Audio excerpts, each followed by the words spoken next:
Hola a todos, espero que se encuentren bien, que la gracia del Señor siga abundando en sus corazones. El día de hoy vamos a seguir con nuestra serie de proverbios que apenas la empezamos el fin de semana pasado. Recordemos que esta serie la vamos a tener 2 veces al mes, ¿sí? Y pues es junto a mi esposo.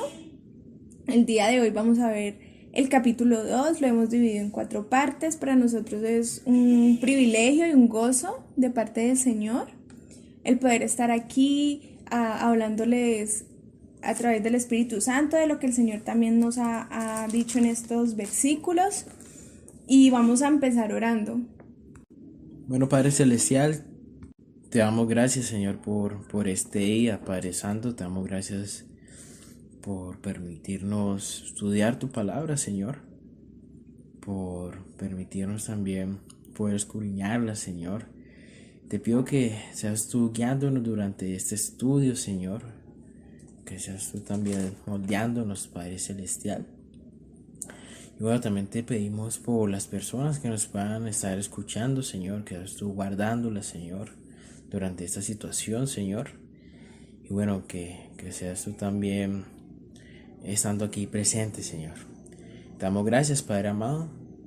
En Cristo, en tu nombre, Jesús. Amén. En el primer capítulo estuvimos viendo un punto bastante importante que va a afectar toda la carta de Proverbios, que es acerca de la sabiduría y la necedad. Sí, es como el corazón, la fuente de donde parte todo el libro de Proverbios. Recordemos que este libro es un libro práctico para nuestra vida diaria, da consejos en los cuales son consejos muy vivenciales. Entonces vimos que el versículo clave era el 7 en el primer capítulo, que dice: el principio de la sabiduría es el temor de Jehová, los insensatos desprecian la enseñanza y la sabiduría. Entonces aquí vemos que esta prioridad para poder obtener la sabiduría es una relación directa con el Señor. Es una relación de reverencia y devoción. A eso hace mención el temor. Sin embargo, como también lo vimos en el estudio pasado, somos nosotros los que debemos de tomar esa decisión. Es Dios quien nos dice: aquí está la sabiduría, ¿sí? Yo les doy esta sabiduría. Pero nosotros, como seres humanos creados con libre albedrío, somos los que decidimos si seguimos el consejo del Señor y recibimos este beneficio para nuestras vidas, que nos trae tranquilidad, donde podemos estar confiados en el Señor, o por el contrario, tomar el camino de la necedad, ¿sí?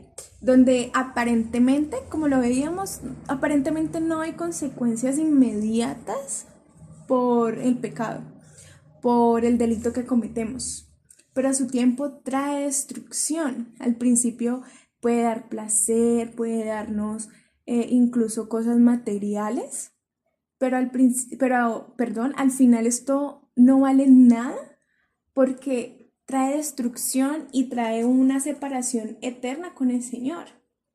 Así que hoy vamos a ver cómo esta sabiduría nos trae un beneficio y preserva, protege, guarda nuestra vida. Y este es el nombre del título de este segundo capítulo, que es: la sabiduría preserva la vida. Ahora vamos a leer los versos del 1 al 5, en donde los subtitulamos como el gran tesoro. Es un tesoro que Dios nos ha regalado para guiar nuestras vidas. Entonces empieza así, dice: Hijo mío, si recibieres mis palabras y mis mandamientos, guardares dentro de ti, haciendo estar atento tu oído a la sabiduría, si inclinares tu corazón a la prudencia, si clamares a la inteligencia y a la prudencia dieres tu voz, si como a la plata la buscares y la escudriñares como a tesoros, entonces entenderás el temor de Jehová y hallarás el conocimiento de Dios. Entonces podemos ver que en la primera parte del versículo 1, en donde dice hijo mío, de nuevo notamos que su padre hablarle a su hijo. Y estas palabras las podemos tomar de parte de nuestro Padre Celestial para cada uno de nosotros. Entonces vamos a leer en estos versos que el joven que desee la sabiduría deberá ser diligente en buscarla con tanto afán como un tesoro. ya que cuando se encuentra su presencia, es como un escudo protector de las flechas que son lanzadas constantemente por el mundo. Ahora de los versos del 1 al 4 nos muestran una serie de verbos que hemos de tener muy en cuenta. Son como unos pasos a seguir para tener la presencia de la sabiduría. Entonces, en el versículo 1, como estaba leyendo, la otra parte dice, si recibieres mis palabras. Eso significa adoptar, tomar o llevar sus palabras presentes en nuestra mente. No se trata simplemente de hacer un gesto de afirmación, de que estamos escuchando lo que nos dice Dios, sino de hacer nuestras sus palabras. Entonces no es simplemente leer un versículo, no pasarlo, o sea, pasarlo por alto, sino interiorizarlo de lo que Dios nos quiere hablar en ese momento. Luego en la segunda parte del versículo 1 nos indica, mis mandamientos guardares dentro de ti. Esto nos quiere decir que es conservar, atesorar, esconder o proteger en nuestros corazones cada mandato, guía, exhortación que el Señor nos ha hecho por medio de la Biblia. Esto va más allá de leerlas, como ya había indicado. Hay que meditarlas, memorizarlas y deleitarnos en la palabra. Incluso como lo vimos en el estudio pasado, el memorizar los versículos nos puede ayudar cuando nos veamos en una situación de tentación. Lo que es Salmos 1:2 y Josué 1:8 nos invitan a meditar en lo que Dios nos ha dicho todo el tiempo. En el versículo 2 nos dice, haciendo ser atento tu oído a la sabiduría. Entonces, primero nosotros debemos de afinar nuestro oído, prestar suma atención a la sabiduría, como cuando hacemos alguna actividad. Por ejemplo, cuando jugamos play, cuando leemos un libro que nos gusta, o simplemente también cuando vemos una serie o un tutorial. A veces estamos tan atentos a ese tipo de cosas que cuando estudiamos la palabra no tenemos la misma disposición, pero en realidad eso no nos está edificando. Nosotros, o sea, tenemos que estar conscientes de que es la palabra la que nos va a ayudar en cada momento de nuestra vida. Entonces, ¿por qué no prestarle la atención necesaria? En la segunda parte del versículo 2 dice, "Si inclinar su corazón a la prudencia".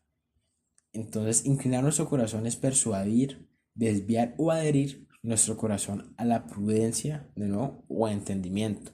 Esto claramente no pasa mágicamente, se debe hacer un gran esfuerzo y también debe haber una voluntad y deseo por ese entendimiento. Debemos de nosotros tener esa voluntad porque si no simplemente entonces de nada serviría. En el versículo 3 dice clamar a la inteligencia y alzar la voz a la prudencia. Entonces debe haber una motivación, ser diligente en llamar a la sabiduría y reconocer la necesidad que tenemos de ella. Saber de que no podemos hacer las cosas por nosotros mismos ni dejarnos guiar por nuestras propias emociones porque simplemente vamos a errar. Debemos de pedir primeramente sabiduría y reconocer de que la necesitamos, esa necesidad que tenemos de ella. En el versículo 4 dice, si como a plata la buscares y la escudriñares como a tesoros. Esto lo que significa es examinar primero con mucha atención y buscar profundamente. Por ejemplo, cuando nuestros padres nos mandan a buscar algo y nosotros, ya sea que vayamos al cuarto o vayamos a la sala, donde sea que ellos nos hayan dicho que vayamos, a veces medio miramos y alzamos algunas cosas y decimos como que bueno, no la encontramos, simplemente porque buscamos superficialmente, por encima. Pero, ¿qué pasaría si a nosotros nos dijeran que cuando fuéramos a buscar en ese sitio hay un gran regalo, algo que nosotros estábamos anhelando, pero que simplemente está escondido? Pues yo creería que ahí ya empezamos a buscar realmente, revolcamos absolutamente todo. Si tenemos que desorganizar para volver a organizar, lo haríamos con tal de encontrarlo. Incluso seríamos diligentes, buscando a profundidad. Así es con el mismo deseo que nosotros debemos de buscar ese regalo, debemos de buscar la sabiduría. Es un regalo espiritual que Dios nos ha dado y que trae grandes beneficios a nuestra vida. Entonces nosotros debemos de tener ese afán en buscarla y meditar en ella. Estos versos nos muestran 6 verbos, los cuales fueron en los que acabamos de resaltar, en donde nos instan para buscar y guardar en nuestros corazones la sabiduría. ¿Y por qué nos da todos estos puntos? Pues simplemente para llegar a nuestro gran tesoro. Y eso lo encontramos en el versículo 5. Entonces entenderás el temor de Jehová y hallarás el conocimiento de Dios. Entonces, vamos a comprender, a tener claro ese temor o reverencia al Señor, con una intimidad y confianza obviamente con Él, como lo hablamos nosotros en el estudio pasado. El que busca con diligencia encuentra y no es decepcionado.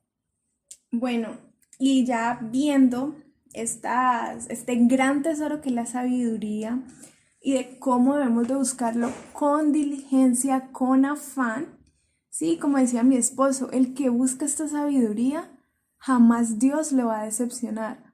Porque incluso vemos en Santiago que el Señor dice que si pedimos sabiduría, o sea, es un sí seguro que nos lo va a dar.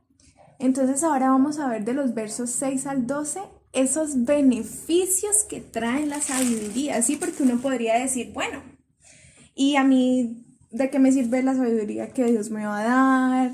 ¿En qué me beneficia? Y primeramente lo vimos en el estudio pasado, nos beneficia en que podemos estar cerca de Dios, que podemos recibir su amor, su perdón, que podemos estar en una relación con Él, pero también nos trae con todo esto, nos trae unos beneficios para nuestra vida que los vamos a ver ahora y que son bastante importantes, así que vamos a prestar atención. Los versos del 6 al 12 dicen lo siguiente: porque Jehová da la sabiduría y de su boca viene el conocimiento y la inteligencia.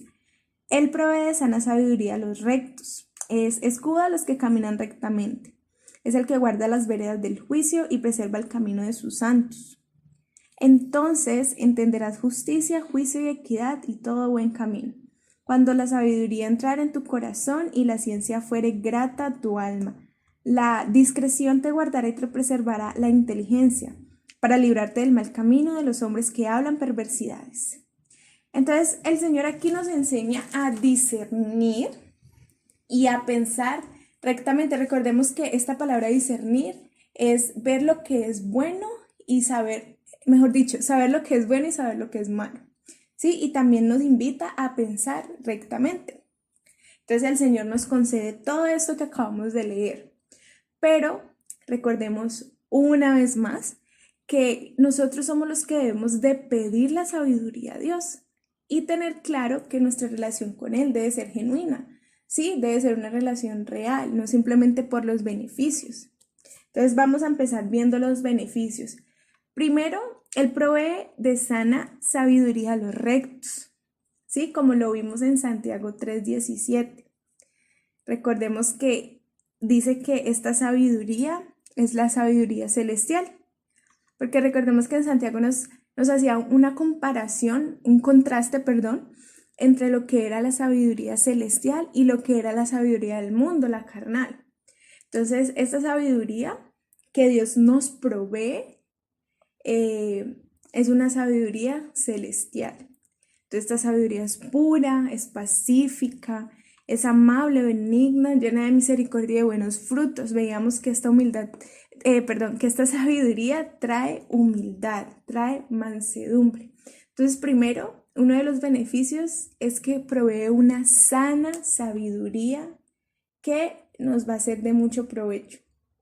Segundo, dice que es escudo para los que caminan en integridad. Así que esta sabiduría es un escudo protector para nosotros, pero que nos dice que debemos de caminar en integridad. La palabra integridad es tener una conducta ejemplar. Y justamente vemos un ejemplo en Primera de Reyes del 9 al 5, donde David, en Primera de Reyes del 9, del 4 al 5, quiero leer estos versos para que tengamos en cuenta qué es lo que Dios le está diciendo a Salomón de nuevo. Recordemos que estuvimos leyendo acerca de cuando Dios le da esta sabiduría a Salomón. Ahora vamos a ver que Dios reafirma ese pacto con Salomón, pero es un pacto que ya viene desde hace mucho tiempo atrás.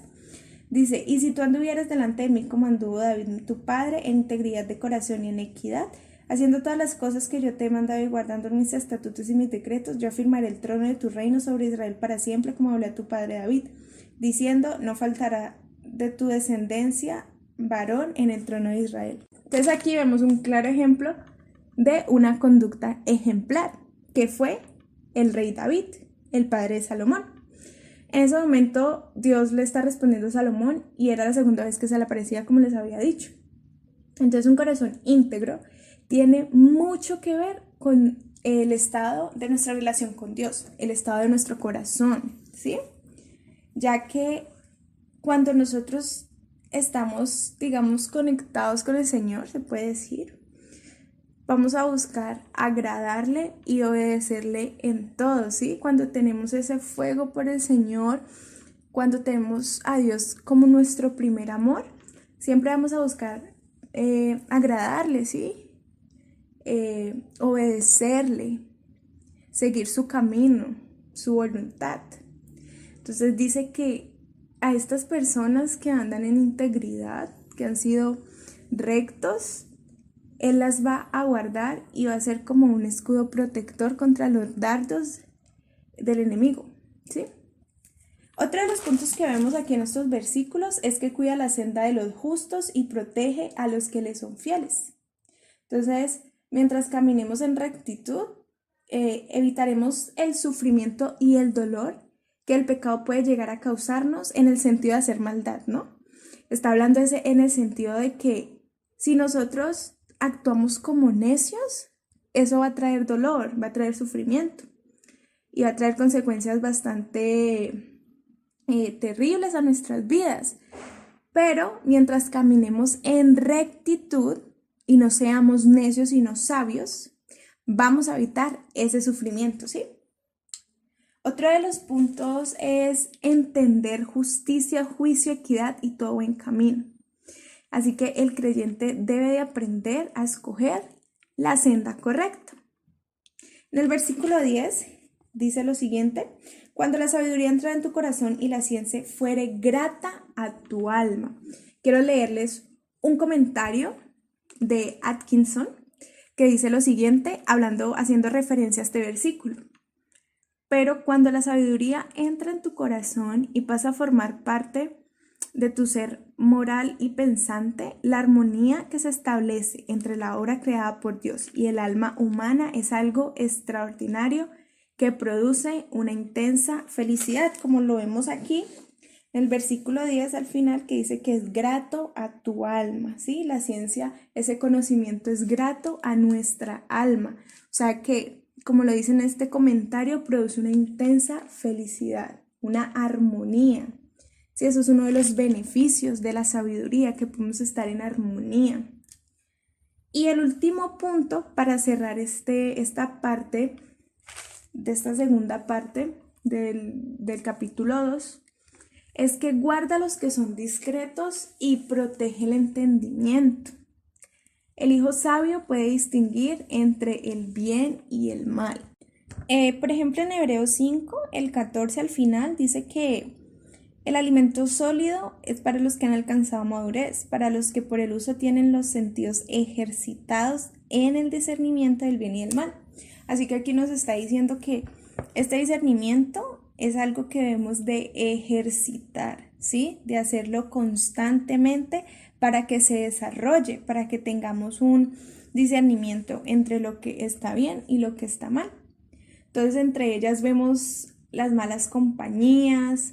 Sí, debemos de guardarnos, eso es uno de los beneficios que trae la sabiduría, guardarnos de las malas compañías, como incluso lo hablábamos en el estudio pasado, reservarnos o apartarnos de lo que es incorrecto ante Dios, sí, esto es lo que debemos de hacer.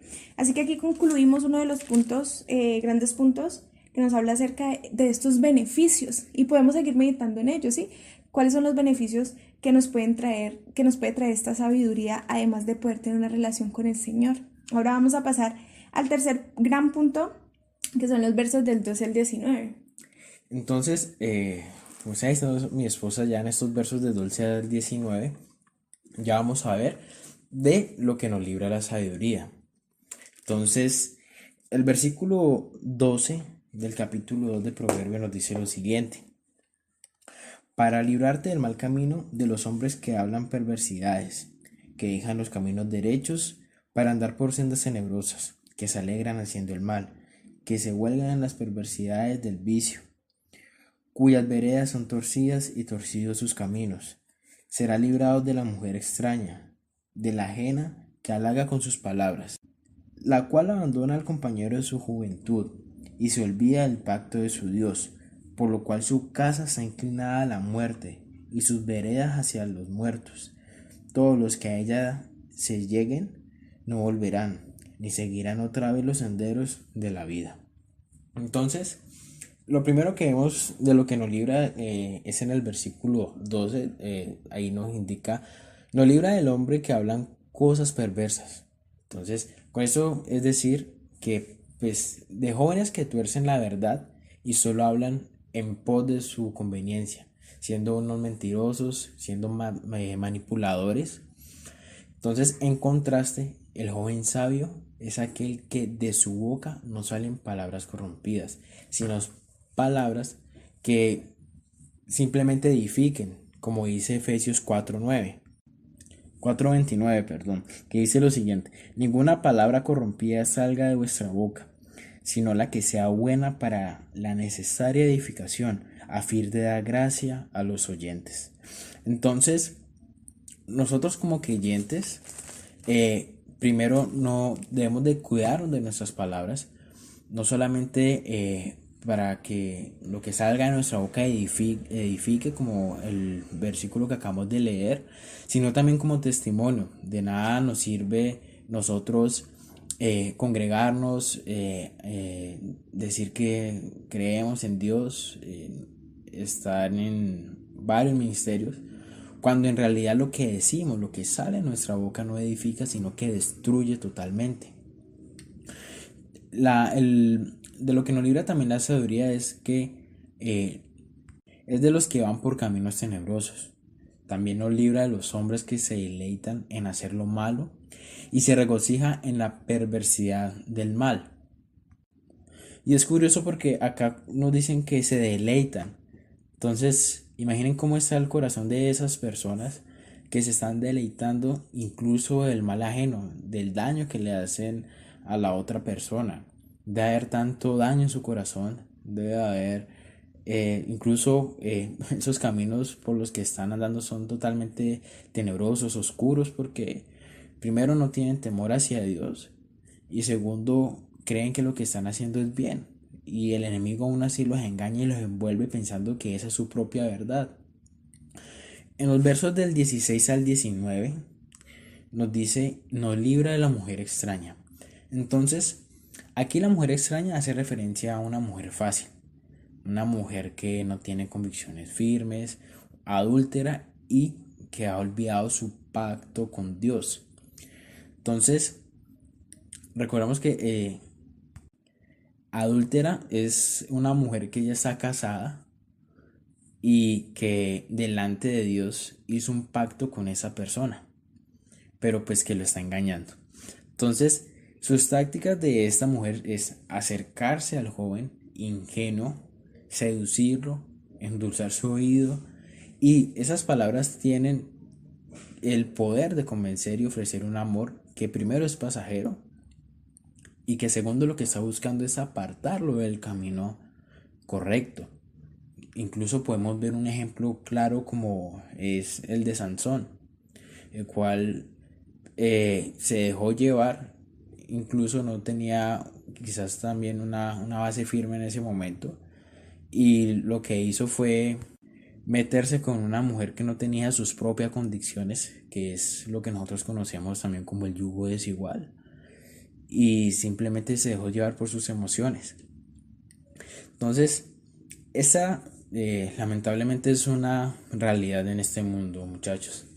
Muchas veces somos tentados, nosotros los hombres o incluso también ustedes las mujeres, por otro tipo de jóvenes, primeramente que no son creyentes, pero que si le damos la oportunidad y no tenemos nuestras bases firmes, nos pueden llegar a convencer de pecar contra el Señor. Entonces, por eso nosotros también debemos de tener ese cuidado, tener ese discernimiento con las intenciones de los demás, pedirle al Señor que incluso nos dé sabiduría de ello, y sobre todo cuidar nuestro corazón de cultivar un amor que sabemos que puede ser un amor totalmente ciego hacia estas personas. Entonces, por ende es importante también tener amistades entre nosotros los cristianos para cuidarnos, para contar lo que nos sucede y así no caer. También incluso de comentarle a sus padres por la situación que puedan estar pasando. Como dice Eclesiastés, dos son mejor que uno. Entonces ya sabemos que al final las consecuencias de ceder a la tentación es causarnos daño, destruir nuestra relación con el Señor. El enemigo siempre va a estar contento al vernos caer y nos juzga por eso. Y eso es algo que tenemos que tener claro. Pero Dios siempre va a extendernos su amor, muchachos, y su gracia también para volver a Él. Entonces, nosotros lo que tenemos que hacer es que en este mundo, por las situaciones que se puedan estar pasando, y quizás en este momento no pueden estar pasando por una situación similar, o algunos sí, o ya pasaron por ello, pero hay muchas cosas que nos podemos encontrar que incluso nos pueden llegar a tentar en eso, pero tenemos que tener claro que primero eso va a ser un daño para nosotros, que solamente debemos es confiar plenamente en Dios.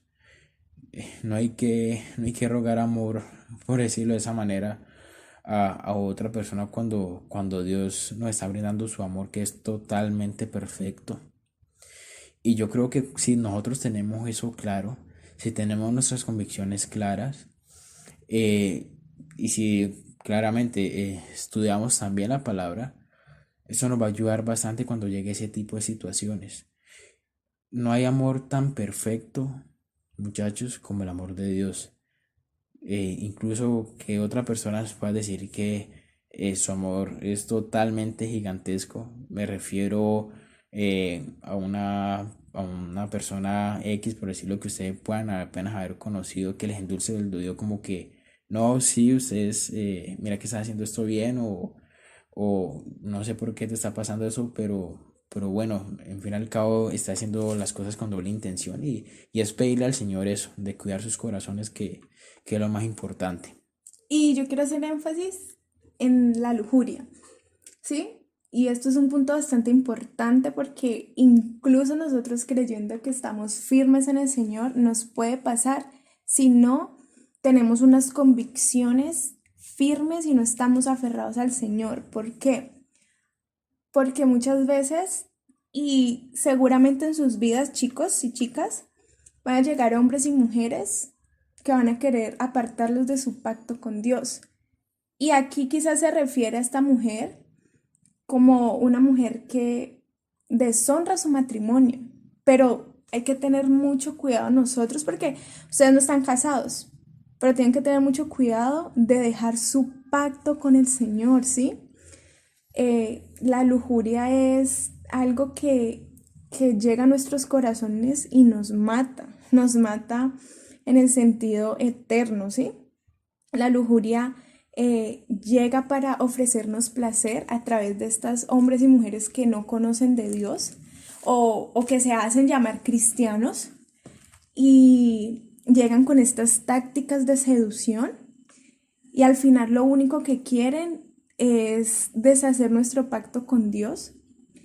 Y al principio todo se va a ver muy lindo y ay sí, pero es que me gusta, no es cristiana o no es cristiano, pero es que ay tan lindo, pero es que, y ojo, nosotros no podemos convertir a nadie, no podemos pensar que vamos a llevarlo a la iglesia o a llevarla y ya se va a convertir. Chicos, hay que tener mucho cuidado con este tema, que llegue a nosotros un hombre o una mujer a seducirnos. Debemos de apartarnos como José, huir, literal, correr, si es lo que se requiere en la situación, pero no podemos permitir, como dice aquí, que por un momento de placer vayamos a perder todo lo que hemos construido con el Señor. Entonces quiero que tengamos esto muy en cuenta. Incluso el enemigo también puede ser muy sutil en ello. Nosotros también debemos de ser prudentes, debemos de ser prudentes ante esas situaciones porque, por ejemplo, el enemigo puede que sea tan sutil que en el momento de eso perdamos la prudencia y que demos por hecho de que no, o sea, nada va a pasar, pues porque si simplemente es una persona que dice que es creyente, dice que todo está bien, pero pues en realidad nosotros no sabemos cómo está el corazón de la otra persona y solamente Dios es el único que lo puede saber. Entonces por eso también es un llamado a la prudencia, de ser prudentes incluso entre nosotros mismos para evitar ese tipo de cosas. Si estás siendo tentado, huye, corre, literal. Entonces ya para terminar, vamos a ver la conclusión que está en los versos del 20 a 22 y dice lo siguiente. Así andarás por el camino de los buenos y seguirás las veredas de los justos, porque los rectos habitarán la tierra y los perfectos permanecerán en ella, mas los impíos serán cortados de la tierra y los prevaricadores serán de ella desarraigados. De nuevo, como en el estudio pasado, estos últimos 3 versos nos dejan un contraste de las consecuencias que tanto el necio como el sabio obtienen por sus actos. Entonces, ¿cuál es la exhortación aquí? Primero, a caminar con el Señor y guardar nuestros pasos por la senda de su justicia, por su senda, ya que el que es recto quiere agradar a Dios y quiere esa vida eterna. Entonces la cuidará, incluso como dice un versículo en el Nuevo Testamento, Pablo dice que debemos de cuidar nuestra salvación con temor y temblor, ¿sí? Entonces debemos de ser diligentes en andar en rectitud, en que si nosotros realmente amamos al Señor, pues vamos a querer honrarlo y andar en sabiduría. Pero pues también vemos la conclusión de este hombre o mujer joven impío, es decir, necio, perverso o pecador. Dice que va a ser cortada de la tierra. O sea que pues lastimosamente su final es una muerte eterna. Entonces la conclusión es que si caminamos con el Señor, vamos a preservar nuestra vida, como es el título de este capítulo. Vamos a vivir eternamente. Pero si somos unos necios y decidimos seguir la necedad, pues lastimosamente vamos a ser cortados de la tierra y vamos a desperdiciar toda nuestra vida terrenal y al final tener una muerte eterna. Así que meditemos en lo que hemos hablado hoy. Espero que el Señor haya hablado a sus corazones, a nuestros corazones habló mucho, así que vamos a orar. Bueno, entonces, no, pues ya finalicemos en oración. Que sea Dios también, bueno, también dándole gracias a Dios por habernos permitido realizar este estudio. Y nada, muchos saludos muchachos, que espero que se encuentren también excelente. Bueno, Padre Celestial, te damos gracias, Padre amado, por permitirnos, Señor, terminar este estudio, Señor. Sabemos que son muchas cosas que pueden llegar a nuestra vida, Señor. Sabemos que son muchas cosas que incluso pueden llegar a tentarnos, Padre Celestial. Muchas luchas que podamos también tener, Padre Celestial. Pero en fin y al cabo, Padre amado, te pedimos que seas tú dándonos esa sabiduría, Señor. Que nosotros aprendamos a discernir de lo que es bueno, de lo que es malo, Señor. Sabemos que el enemigo siempre va a estar ahí, Señor, para vernos caer, Padre Celestial. Y simplemente para juzgarnos, Señor. Pero tú eres el que va a estar ahí, Señor, con los brazos extendidos, Señor. Lleno de tu perfecto y gran amor, Padre Celestial, para podernos recibir en cualquier momento, Señor. Y te pido, Señor, por ello, Padre Celestial. Te pido también que seamos prudentes, Señor, en cualquier momento, en cualquier situación de nuestra vida, Padre Celestial. Y que esta palabra, Padre amado, quede guardada en nuestro corazón, Señor. Se hace guardado como ese gran tesoro, Señor. Y podamos, así como buscar un tesoro, Señor, buscar en la palabra, Señor, cada día más, Padre Santo. Te damos gracias, Padre amado. Y todo lo dejamos en tu perfecta voluntad, Señor. En Cristo, en tu nombre, Jesús. Amén.